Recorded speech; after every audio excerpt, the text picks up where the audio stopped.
Are you a football fan? Have you ever found yourself wondering, what in the world was that ref thinking? Well, Mike D, the referee, is here to help you. Join me on Whistle Talk as I talk to professionals on the field and in the booth to help you understand what is going on inside the mind of a football official.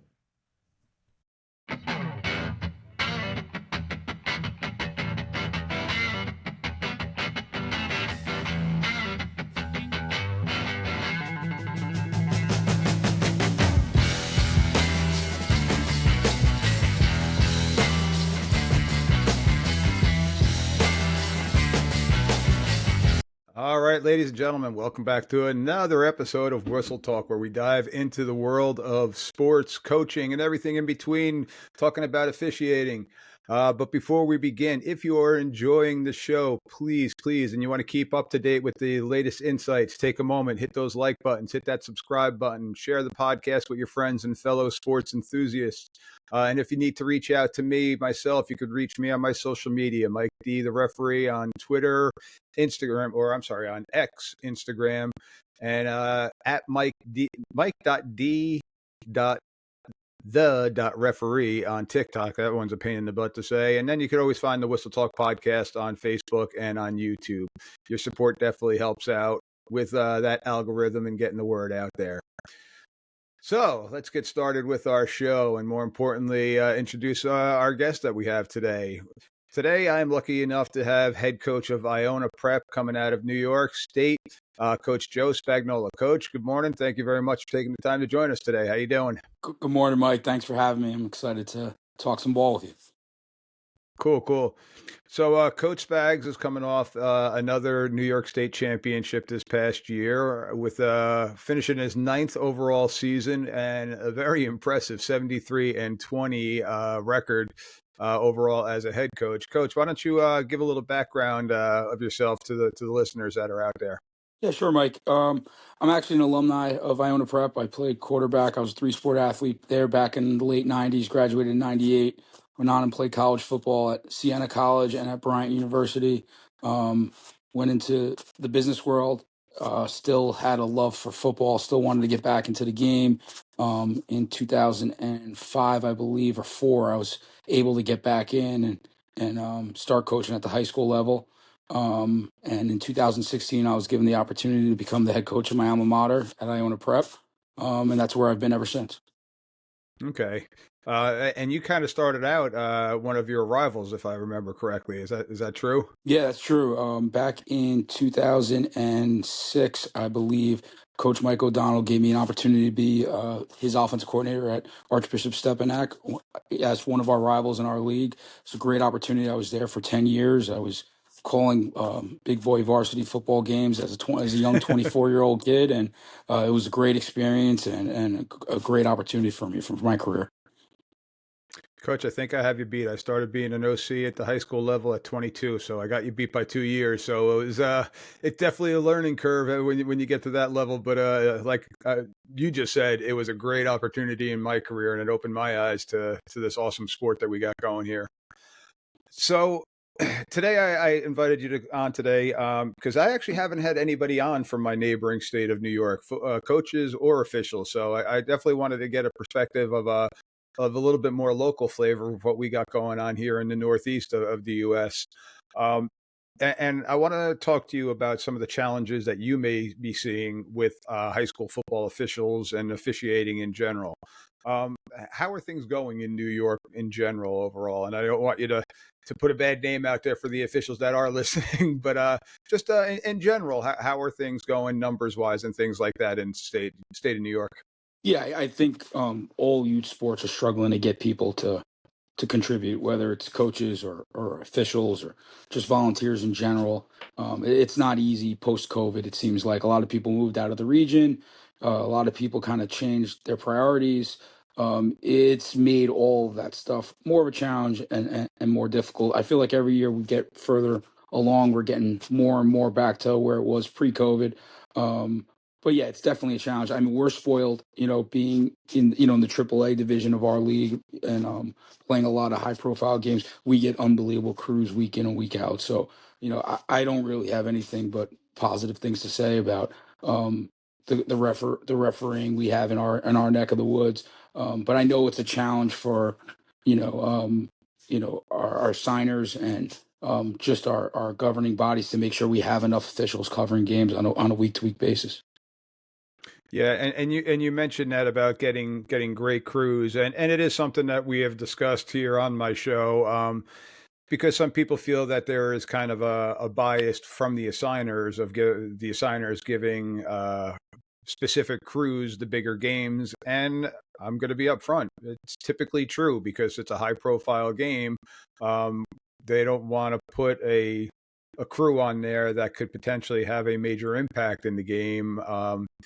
As much of an impact as we already do have in the game. And hopefully it's not much of an impact, but we are the third team that's out there. So it does happen to a bit. And there are standards and stuff like that in order to get the bigger games. For the Jersey people, I know that this year you played both Del Barton and Bergen Catholic. Am I correct in that? Were those games in Jersey or were they up in New York? Yes, sir. We played both of those both of those programs. We played at Del Barton, and Bergen actually came to us. We had a home and home with them, and we finished that up in New Rochelle this year. Okay. So when you were in New Jersey, you had a New Jersey crew. When you were in New York, you had a New York crew. Am I correct in thinking Yes. that? Hmm. Now, what size crews do you normally get for your games for a regular season game? Typically, we'll get a full staff. We'll get I believe five on a game, and then we'll have based on where you are, what field you're playing at. You could even have someone doing the clock live as well. Okay, so typically here in New Jersey, we're typically a six-person crew. We've actually advanced from the five to the six, plus having the clock operator, and we try to get our own chain people, but that's still up in the air. A lot of times you do get the parents that are still working the chains, but usually they're seasoned parents, to say the least, if they're working the chains. But we're typically a six-man crew or six-person crew, I should say. Um, but there are still a couple games with the five-person crew, and then as we move along in the playoffs, we go to the seven-person crew. So we get that extra one, kind of getting it closer to the college game as best that we can. Um, so you got a very high profile program. As you mentioned, you're playing high profile teams in New York and also in New Jersey. Parents can't always be happy with calls that are being made. How do you, as the head coach, deal with your parents when there's a call that goes against Iona Prep in one of those high profile games, and they think that, especially playing in Bergen Catholic, you're playing in a different state. Oh, homered officials, different things like that. How do you work with your parents and with your players when stuff like that starts happening? First off, let me say this: we've played in New Jersey each of the last 4 or 5 years. We play at least one Jersey team a year, sometimes two, and we've never had a bad crew. Like all the officiating we've seen, even on the road, has been really, really solid. No complaints, no homer stuff going on from our standpoint. But you're right, parents do overreact to calls, especially when they impact big plays and stuff like that. What I've learned, and I'm doing this for a while now, is losing your mind is an easy thing to do, but it doesn't help. Yeah. All it does is rev your sideline up. It revs the parents up more. They're looking at you. You're better off just having a good dialogue, starting with your sideline official. Most of them are mic'd up now, so you can get your message to your white cap without running out to the hash and screaming at them. And that's probably the biggest adjustment I've made as a coach, because when you see something you don't like, instead of going through the chain of commands, you want to go right to the horse's mouth sometimes, and it doesn't help. So it's taken me a while to learn that, and my coaches will get on me if I don't follow that. But I think I've done a lot better job through the years with that stuff. And ironically enough, and it's funny you mentioned that, 99% of the time, it's not even that white hat that's throwing that flag. I mean, I know our white hat very rarely throws a flag in the game, but it's us on the crew, me being an umpire or short wings, deep wings that are throwing it. But they're the one that are signaling the penalty, so they're the one that take the brunt of everybody getting on them. So yeah, it is kind of funny that you say that. Um, but now, so with that, trying to focus a little bit more on the parent aspect of it, because it sounds like you're doing a good job of maintaining your cool to the best of your ability. Because I mean, I get it as a former coach. It's an emotional sport. Sometimes you get revved up and you're looking out for the best of your players. Sometimes the parents don't truly know the rules and things like that. Do you do anything like preseason wise, talking with the parents about the games and what possibly expectations you may have with them as the season goes on? Yeah, I mean, we have a preseason parent coaches night, and I make sure every year I hit on just game day behavior in general. You know, how we address the opposing team, how we address the opposing team's parents, how we address the officials, our coaches, our players. And just making sure that whatever's coming out of our mouth is productive and not, not negative or malicious intent. And for the most part, our parents do a really good job with that. They're very supportive. They come out and support us. They're loud. You can hear them, which is great. And for Oh the yeah. most part, probably 85 to 90% of the things that come out of their mouth are positive and in the right spirit of the game. No, that's awesome to hear. I will say that it definitely has gotten better all in all, but some games it's a little bit tougher than others, especially when either the game starts going sideways. You got a running clock early in the game or something like that. Well, not early in the game, right after halftime, but things like that. Sometimes the parents get a little bit annoyed, and especially late in the season, if you're getting a game that's like that too, at times to get difficult. Um, Now, how do you work it with your players? You see one of your players kind of getting emotionally fired up. You're seeing the officials talk with them. How does it work with you? What is your philosophy with your players and the officials? Yeah, we tell our players to come tell us off the sideline. We're lucky enough we're a two platoon football team, so our guys are always coming off the field after a series is over. They're told to tell their position coaches what they're getting. Coach, I'm getting held on every single play, or whatever the case may be. And then it trickles back to me, and then I usually am the only one that's trying to talk to officials. You try to keep it that way. When you have large coaching staffs, it's hard if everyone's on the official on your sideline. So I try to be the voice there, and I know they prefer it that way. Yeah, Occasionally, one of our other assistant coaches that have been on the sideline for a while will chime in a little bit, and as long as it's respectful, it's usually embraced and it's not an issue. For the most part, my staff are full of gentlemen, and they're not rousing officials on the sideline. But it is something we go over. It's one of those things you go over it in preseason once. Maybe it's an issue in one game, and you address it on a Monday. But for the most part, our kids have been around, they know what they're doing, and we kind of have a culture built in that we keep our cool on the sidelines for the most part. I got you. Now, do you have your kids talk to the umpire or something and say, "Mr. Official, I'm being held 73," different things like that? Do you have them? That's a good question. Excuse It me. really depends who's on the crew. There are definitely refs that have reputations for being more interactive with the players, and then there's ones that just really don't want to hear much. If there's good, healthy dialogues going back and forth, and they're communicating with the refs on their own, as long as it's received the right way, we don't say Hmm. anything. If it is a ref that we know is going to literally call a flag every time someone opens their mouth, then come back to us with us, and we'll give it to them. Gotcha. And that's probably the better rule of thumb to have in place. But there are refs that actually want to have dialogues with your kids, and they know it. Like the kids will tell us, like, "Oh, we got this guy today," "Oh, he likes to talk," like they know, And in our league, it seems like there's definitely, if we have 7 home games, you're probably going to see guys 4, 5 times, at least 3 times sometimes on the bigger games. So you're going to get some repetitiveness. You're going to get some familiarity with the refs. I think that's actually a good thing because I think it's good for officials to kind of know how your guys play and what you do, and it only helps. I think it doesn't hurt. I gotcha. That's actually an interesting point you bring up because in our association, we try to limit the number of times we have the same team. We're still trying to build crews, so there are times we will have the same team, but usually it'll only be maybe 2 times during the season at a maximum. It's very rare to have the same team 3 times because some because of the different challenges, we don't want to feel too comfortable with the coaches. Some of the coaches and some of the players start thinking we're friends and things like that, and then the other team hears the interaction. If they don't know, if we haven't worked them before, because I am a verbal official. I like to do a lot of preventative officiating at the snap of the ball. I'm an umpire, so I'm in the middle of the field. And the snap of the ball, I'm spitting my whistle out because I'm calling dead ball penalties where I'm blowing the whistle. Other than that, I'm not killing a play for forward progress or anything like that. So I'm in there talking in the scrum, in the pile. Hey, help each other up, use the ground, all those other different things. And then I'm talking with the defense. Heck, I'm even singing sometimes. You got Sweet Caroline being played by the band in the background. You're going to hear me singing in the middle of the field sometimes.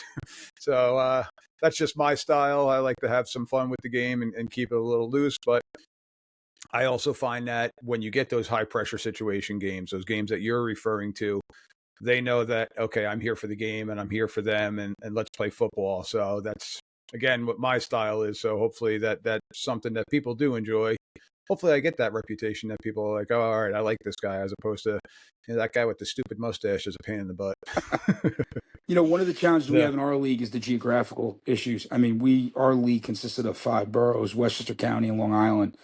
So we have two groups of officials. We have our Long Island officials, and then we have our New York City officials. Unfortunately, New York City is a very, very broad term. You could be as far up as Westchester County and be lumped in with the New York City officials, and you could be as far south as Staten Island, almost in New Jersey, and Yep. and be in that same association. So what ends up happening in our league, unfortunately, is with the geography built into it, you'll get more familiarity and more repeat offenders, for lack of a better term, officiating your games. Because if a guy's out of Staten Island, he's not going to New Rochelle very often. He's I going to gotcha. probably hit the 4 or 5 Staten Island Catholics for the most part. Same with the Northern Bronx and Westchester guys. They're going to be more inclined to do us and Stepinac and Cardinal Hayes and Mount St. Michael's and schools up in the northern end of our league. So there is some geographical thing. And then another thing that's very different about our league is we don't have set crews. Okay. There and I've argued for that in years past. I do think there's something to be said for continuality and chemistry and officiating the same spot all the time. And I think the geographical issues make that a hard deal for our league, though. Okay. Yeah, we are pretty much set crews I mean, probably 90% of the times, but obviously life sometimes gets in the way. And with the shortage, that's now actually where we've had a lot more mixed crews because we're getting more schools now with playing Friday nights where we don't have enough crews because two more schools are adding lights this coming season. We don't have enough crews to work every single Friday night home game where it actually was a benefit to have a couple Saturday Saturday. afternoon games. Um, but yeah, for the most part, I'm with the crew 90% of the time. Sometimes I'll fill in, but yeah, it helps us because I know where my white hat is. I know my two guys on the wings are going to have my back. They're going to work their cross field mechanics. They know how to work with each other, and they know that their deep wing, they have that rapport with their deep wings together. So having that rapport definitely is something I'm a huge proponent of. And sometimes you get that one person filling in and they don't know your mechanic. They don't know your signals because we are verbally mic'd up with each other, but we're also giving hand signals too, just so that we're not triggering you guys or for me that the kids aren't hearing me say, hey, watch 73. I'm giving some type of signal over. Let's keep an eye on somebody. So it's definitely something that helps us keep a smoother game going. And that's, again, what we like to do is keep the game just as smooth as possible. I mean, we joke around, spot the ball, wind the clock, let's play football. So that's what we're ultimately trying to do. So, um, now you mentioned the parochial league and the Catholic league and different things like that. Are the officials that are working your games, are they strictly working the parochial games or are they working parochial and public school games?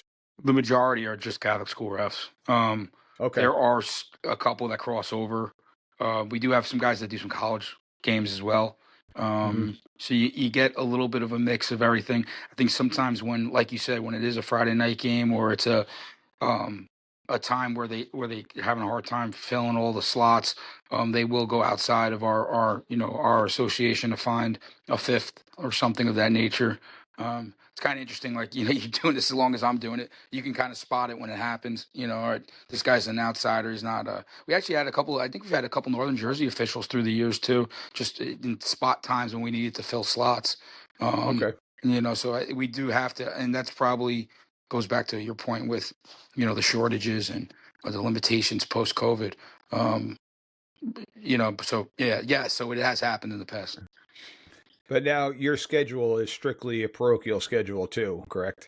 Yeah, in New York, it's similar to the Northern Jersey world where there's enough Catholic schools. There's Yep. 20, I think 22, maybe 22 or 23 teams in our league, depending on the year.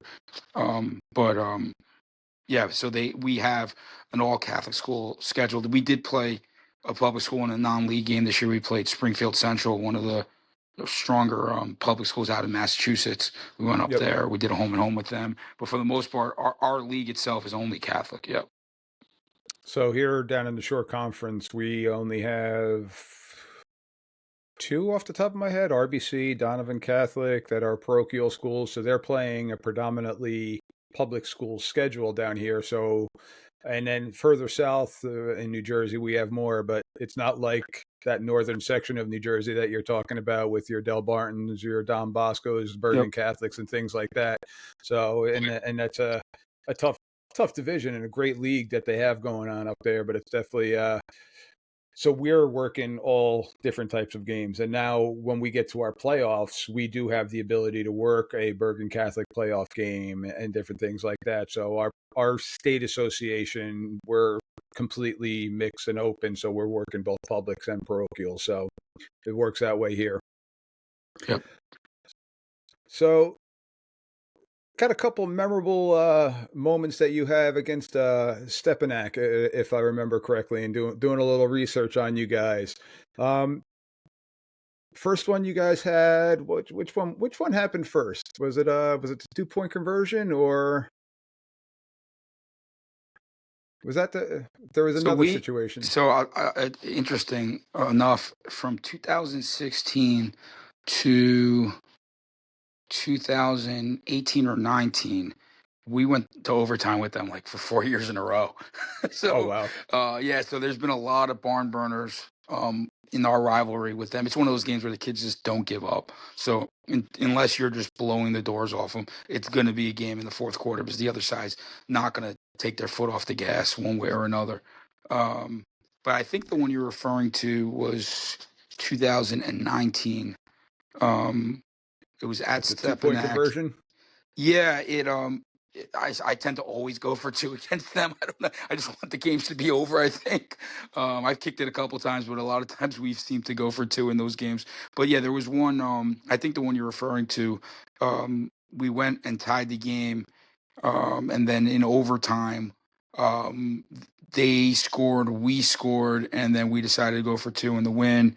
We ran what we call like a power read type play, and our quarterback pulled the ball. And the whole thing was controversial because, we, from our standpoint, we thought he crossed the goal line. The ball crossed the goal line even before he fumbled. So we thought we were good no matter what. But what ended up happening is the ball popped straight up, hit the ground, popped straight up in the air, and one of our receivers literally caught it like a pass in the back end of the end zone. And that was, and at first um, they whistled the play dead, but I guess the white hat in the back saw that he had never really gone down. He kind of got like swiped in the air, and the ball popped up, and they rallied together, and they ended up turning the call over, reversing the call. I thought they were right no matter what they called on our end of it. If they called a 2-point play, whether they said the ball crossed the plane, or if our guy, if they called that part of the play. So So it I was I do interesting. hear I do have a clip here if you don't mind. I'm gonna Yeah. play the clip through. It's from an odd angle, so it's from kind of the corner of the back end zone. So it's actually right in front of the wide receiver that you're referring to. So I'm guessing this was off of somebody's cell phone. But here you go. You got a fake your quarterback. They even faked out the camera person. And then right there, you can Yeah. see the ball kind of bounce right to the receiver's hands. And when you back it up, see if I can get a little bit slower. You see the quarterback reach, and the ball bounces right to the receiver's hands. Now, this is on a 2-point play. So the bounce, I mean, the fact that you got that clean of a bounce even on the turf is one thing that's just amazing in this sport.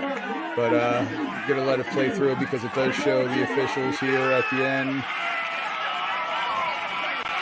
They initially waved it off, saying no good, and there you go. You got the white hat putting the hands up, and you guys going nuts.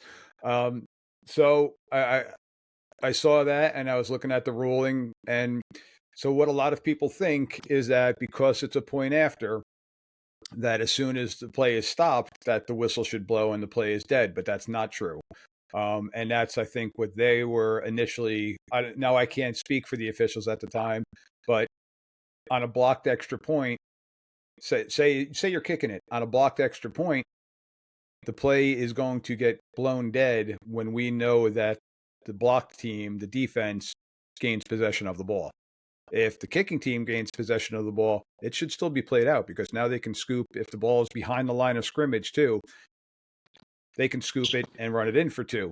So, same thing there. Okay, because the player fumbled the ball, ball is still in play until we know that the ball is either stopped or the defense gains possession of it. So the ball is still in play. So they ended up getting the call correct, which is ultimately the most important thing. And that's why we always talk about there's no such thing as a late flag and different things like that, because there are times where we are going to need to discuss it. And the initial ruling was incorrect, but they talked it over and got it correct. Now, I saw your reaction and your team's reaction on the sidelines. Can you give me an idea of what was going on the other sidelines?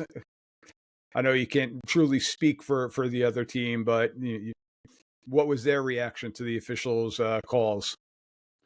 Yeah, I mean, I think whenever officials huddle up and an outcome gets overturned, you're gonna have those kind of responses on, on the sideline of the team that doesn't benefit from the reversal. Um, Hmm. you know, after the game was over, I think the next day, me and Coach O'Donnell were very close. Obviously, I coached under him for 10 years. He just sent me a text and he goes, "I think the refs ended up making the right call there." So I don't, there wasn't that game was not like contested or protested or anything of that nature. I think, um, you know, it's funny, like when I'm around CYO basketball or I'm around any of my son's sports, I always tell the young kids refing, like, just be definitive with your call. Get it out right away. Don't hesitate. Because that's the stuff that just stirs the crowd and stirs everybody Yep. up. So, I think when they huddled up, I think they had thought the game was over and they had won. So, I mean, obviously, those are all natural reactions to the situation. You brought me back with that, Mike. Though I haven't seen that clip in years. Wow. I mean, I forgot how crazy that scene was that day. I think that was back then. I think MSG Varsity was doing those games, and it was a Okay. it was a televised game, and that was a I think we're both undefeated at that point in the season, so it was a pretty hyped up game. I mean, it kind of gave me chills. I haven't Some of those kids I haven't seen in a while either. So thanks for pulling that thing up. That was a good one.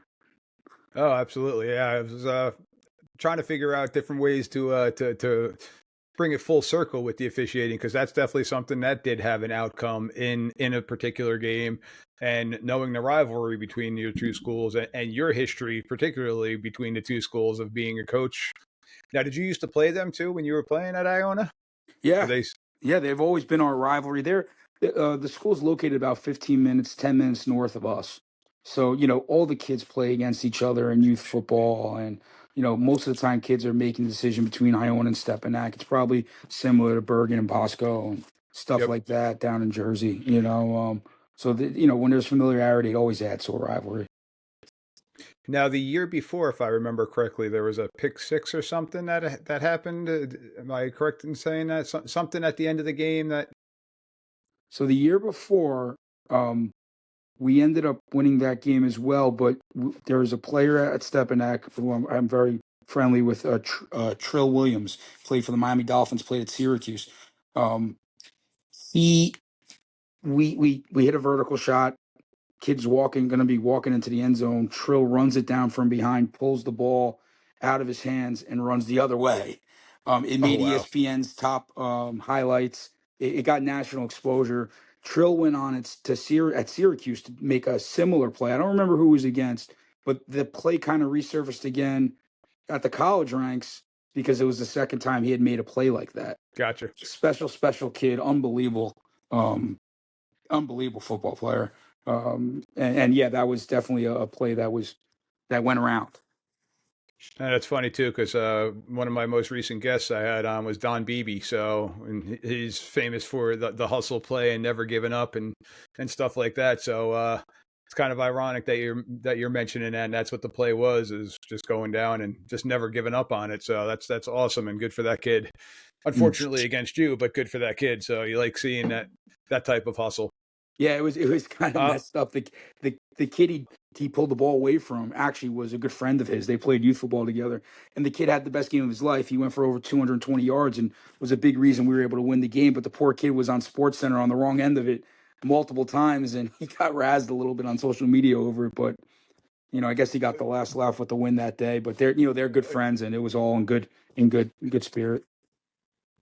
See, I love hearing stories like that, especially when they're the friends and stuff like that, because you always like to have that little barb that you can get to your buddies here and there. But he did have the ultimate last laugh because you got the W, but he can always hear that one when they're 10, 15 years down the road having a beer together. It can be brought up. So Yep. it's always good Yeah. experiences like that.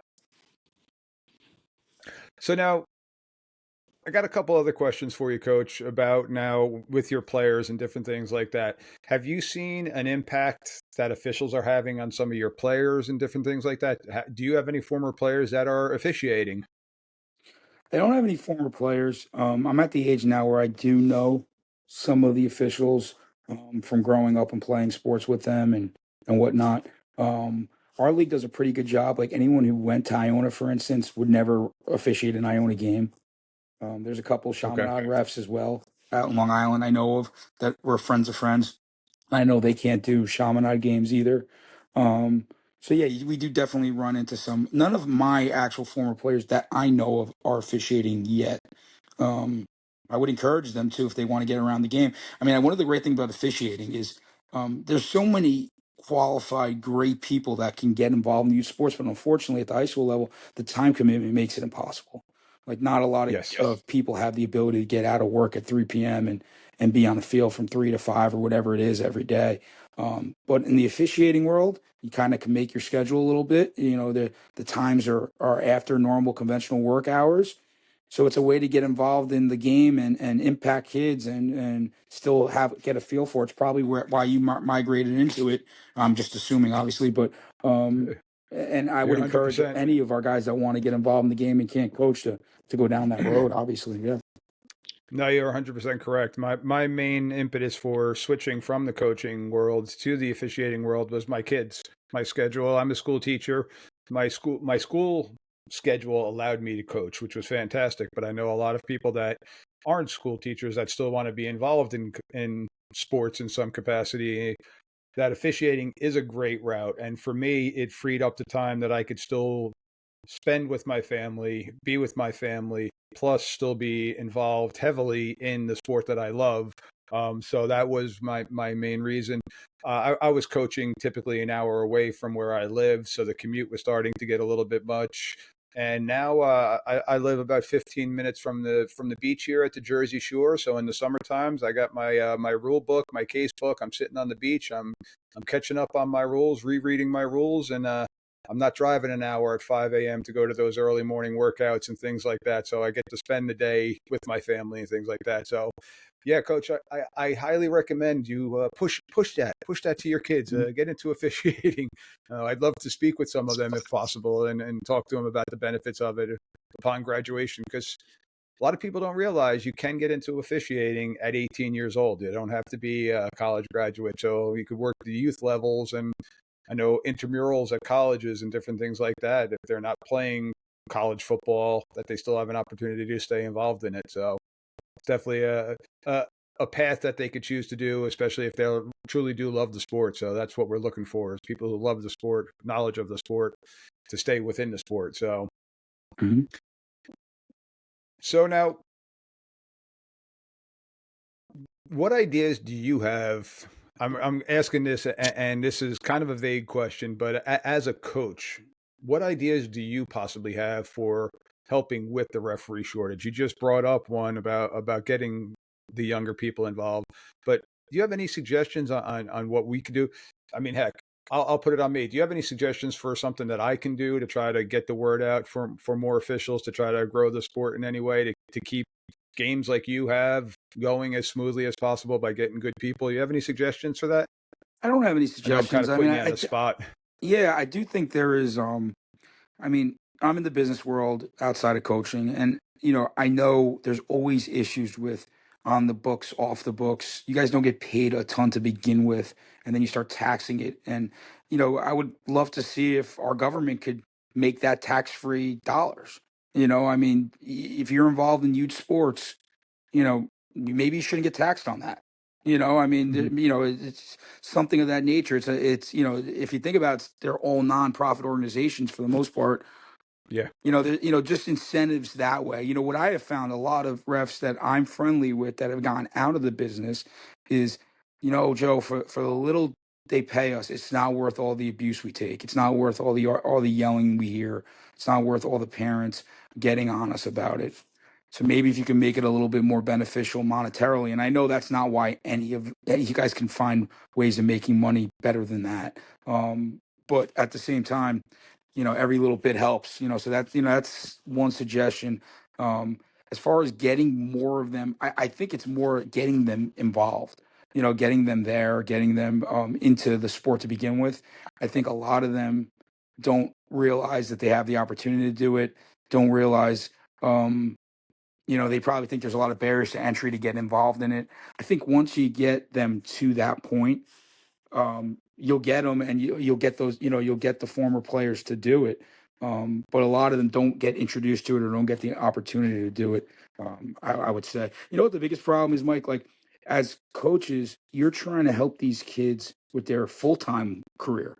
You're trying to, all Yes. right, what do you want to do in college? Where do you want to study? In our world, like, we have a very strong alumni network. So there's been times where I've helped our kids get internships. I've never helped them get a part time job internship, right? It's always like what they're going to do full time.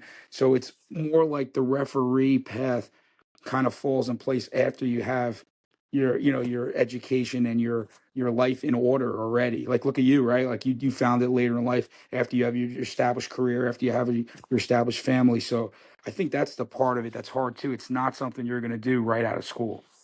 Or people think it's not something they'll do right out of school, even though it is an Yeah. opportunity. You know.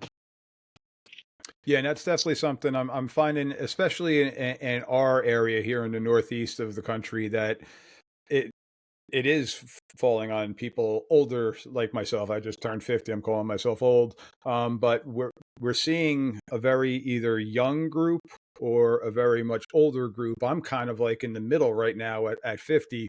And it's that middle of the road group that we're looking to try to build upon, because we have some people that are aging out.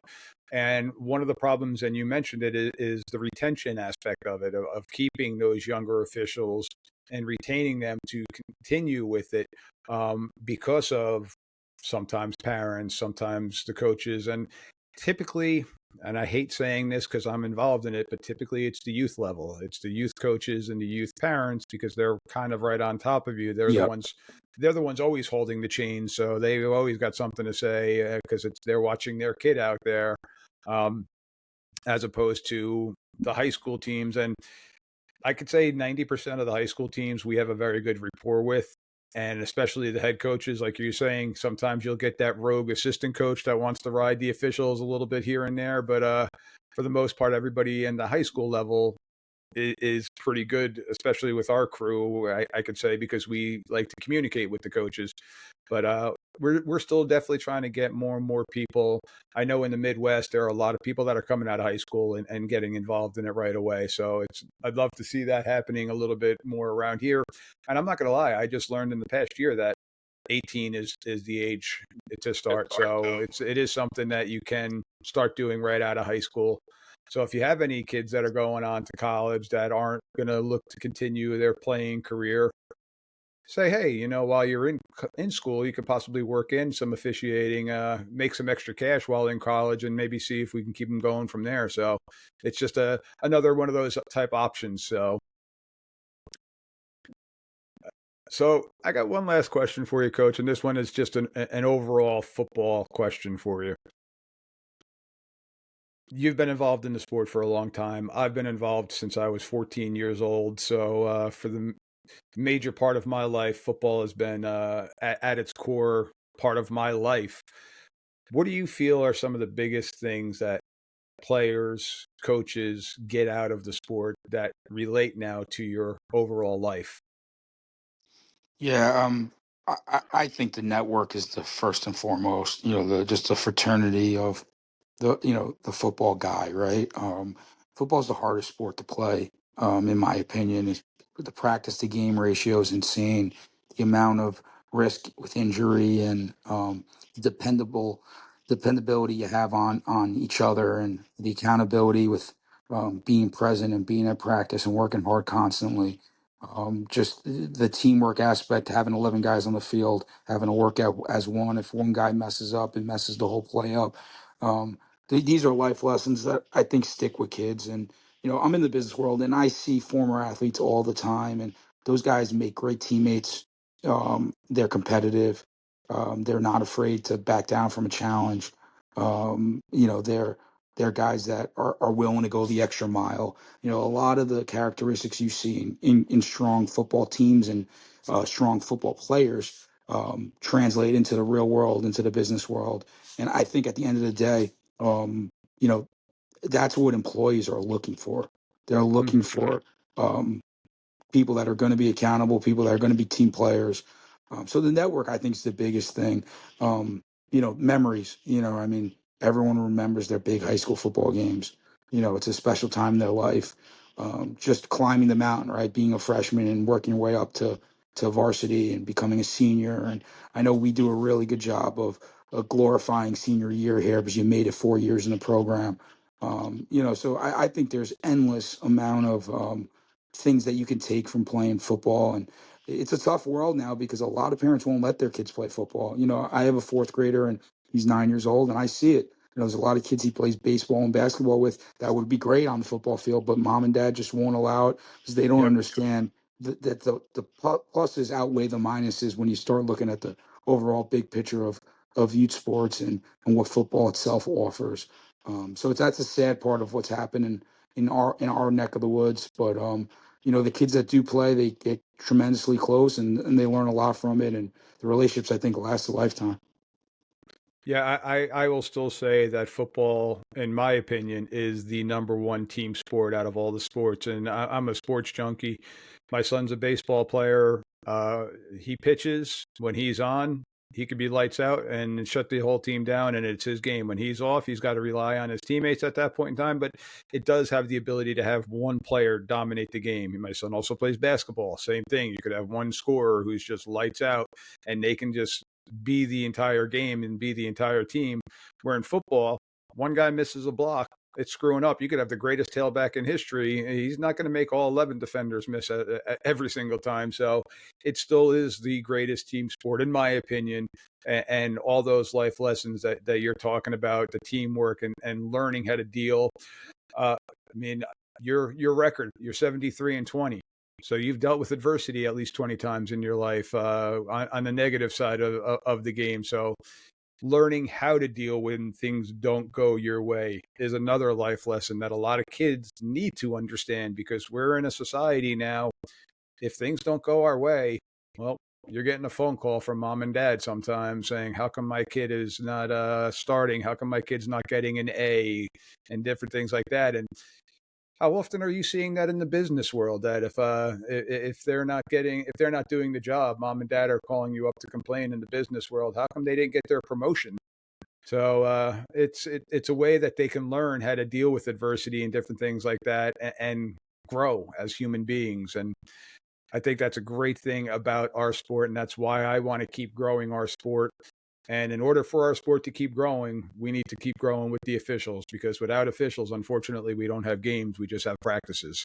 So want to try to get those games out there and keep having them play. So, Coach, great stuff. I appreciate you taking the time out today. I know you mentioned you're on your way down to the Pinstripe Bowl today down in the Bronx at Yankee Stadium. So, as a diehard Yankee fan, go enjoy it. Hopefully, the weather clears up for you. Um, Once again, Coach Spagnola, Iona Prep. Coach, if there's anything in the future that I can do for you, please feel free to reach out to me. If there's any questions that your players may have, if you have anybody that's interested, feel free to reach out to me. And again, ladies and gentlemen, if you are enjoying the show, hit me up. Any questions, Mike D, the referee at gmail.com is my email. Coach, thank you once again. Merry Christmas. Happy New Year. Appreciate you taking the time today. Mike, thank you for having me. It was a lot of fun. We definitely need more officials and more people in our world like you that are all in and supporting what we're out here trying to do. So thank you for that, and happy New Year. And I'm sure we'll cross paths again at some point. Absolutely sounds good, Coach. Thank you. Thank you.